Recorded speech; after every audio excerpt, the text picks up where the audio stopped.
नमस्कार फ्रेंड्स, आज आपण बनवणार आहोत तेल कांद्यातली कोळंबी। त्यासाठी मी इथे 5-6 लसूण पाकळ्या आहेत जे ठेचून घेतलेत। इथे 2 कांदे आहेत जे मी असे स्लाइसमध्ये चिरून घेतलेत। हे एक मीडियम टोमॅटो आहे। हे गार्निशिंगसाठी कोथिंबीर आहे आणि हे आलं, लसूण, मिरची, कोथिंबीर आणि जिरे याचं वाटण आहे। 1 चमचा गरम मसाला आहे, 1 चमचा हळद आहे, 1 चमचा लाल तिखट आहे आणि ही मी 200 ग्रॅम कोळंबी घेतली आहे, धुवून स्वच्छ साफ करून घेतली आणि तेल। आता आपण कृतीकडे जाऊ। आता मी इथे पॅन ठेवला आहे, त्याच्यामध्ये मी तेल टाकते। एक मोठी पळी आपल्याला इथे तेल लागणार आहे।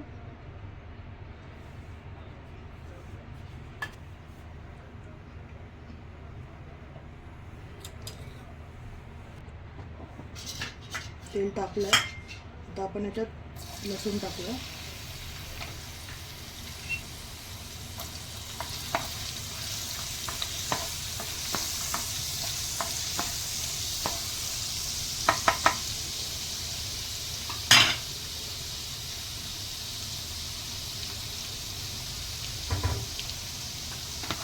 लसूण व्यवस्थित परतून घ्यायचं।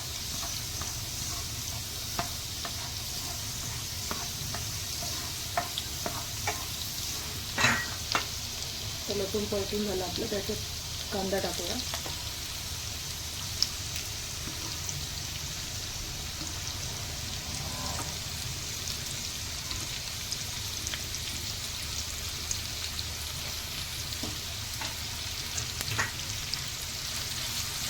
परतून घेऊया।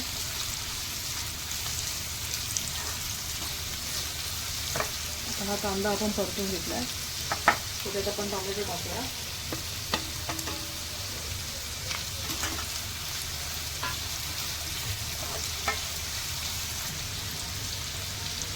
आता याच्यात मी 1 मोठा चमचा मीठ टाकणार आहे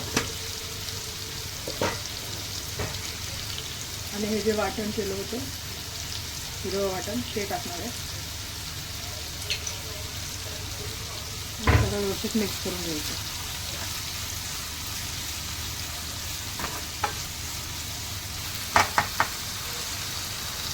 आता हे आपण व्यवस्थित परतून घेतले। आता या स्टेजला आपण कोळंबी टाकणार आहे।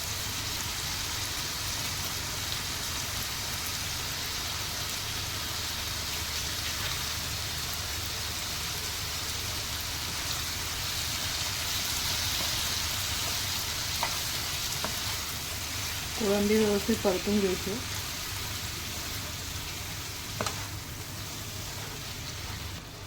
आता ही माझी कोळंबी व्यवस्थित परतून झाली आहे। आता मी याच्यावर झाकण ठेवणार आहे आणि 10-15 मिनटं शिजवून घेणार आहे। याच्यामध्ये कांदा, टोमॅटो आणि कोळंबी तिन्ही गोष्टी एकसाथ शिजतात। आता 15 मिनटं झाली आहेत। 15 मिनटामध्ये मी एकदा हे व्यवस्थित मिक्स केलं होतं। तर 15 मिनटानंतर याला बरोबर तेल सुटले आहे, कोळंबी पण शिजली आपली ऑलमोस्ट। आता आपण याच्यात इथे मसाले सांगितले होते मी, हळद, मिरची पावडर आणि गरम मसाला हे टाकायचे आणि एक 6-7 कोकम आहे, सांगायचं राहिलं होतं पण साहित्यामध्ये, ते पण टाकायचे आणि व्यवस्थित मिक्स करून घ्यायचं। तर हे मी व्यवस्थित परतलेत मसाले टाकल्यानंतर। तर परत मी थोडा वेळ झाकण ठेवणार आहे, 5 मिनटं, आणि मसाले पूर्ण मुरून देणार आहे याच्यामध्ये।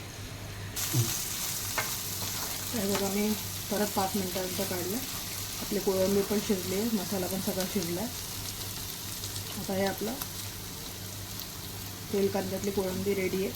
ती करून बघा, खूप छान लागते आणि याला आपण कोथिंबीरने गार्निश करणार आहोत।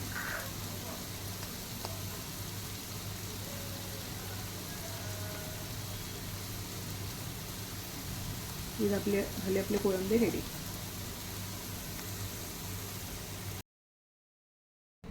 आता ही बघा, आपली तेल कांद्यातली कोळंबी रेडी आहे। मस्तपैकी गरम गरम तांदळाची भाकरी आहे, कांदा लिंबू आहे आणि ही तेल कांद्यातली कोळंबी। एकदा करून बघा, मला खूप आवडेल. आणि आवडल्यानंतर, करून बघितल्यानंतर मला नक्की सांगायला विसरू नका की कशी लागली. थँक्यू.